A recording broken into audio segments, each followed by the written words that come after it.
Білгеніңмен бөлісу парыз. Егер де мен сияқты гүлдеріңіздің жайқалып тұрғанын қаласаңыз, мына әдістерді қолданып көруге кеңес беремін. Ал мені жоғалтып алмас үшін маған тіркеліп, лайк басып, пікіріңізді қалдыруды және де достарыңызға жіберуді ұмытпаңыз.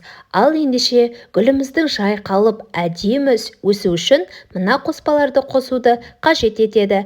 Бөлме температурасындағы 1 литрлік суға перекиспен йод тамшылығын қоспаларды қосуды қажет етеді. Бірінші біз литр суымызға, бөлме температурасындағы литр суымызда үстіне перекистен құямыз.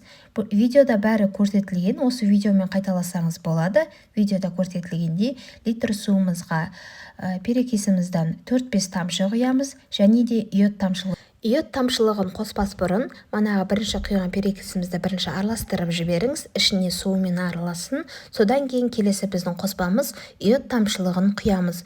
Йод тамшылығын көз мөлшермен 5-6 тамшы тамсаңыз болады. Яғни бұл қоспада калий, азот, фосфат бар. Яғни бұл гүлдің нығайып, жайқалып өсуіне көмегін береді. Қоспамызды жақсылап араластырып, 1 стакан қоспамызды қосамыз. Осы әдісті міндетті түрде жасап көріңіз, сізге көмектесетініне сенімдімін және сіздің пайдаңызға жарап жатса қуаныштымын.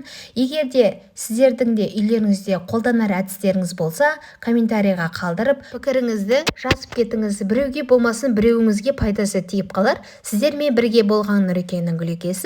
Келесі кездескенше сау болыңыздар. Келесіде мен видеоларымда жоғалтып үзбес қарау үшін маған тіркеліп алыңыздар, мені жоғалтпас үшін. Всем пока-пока.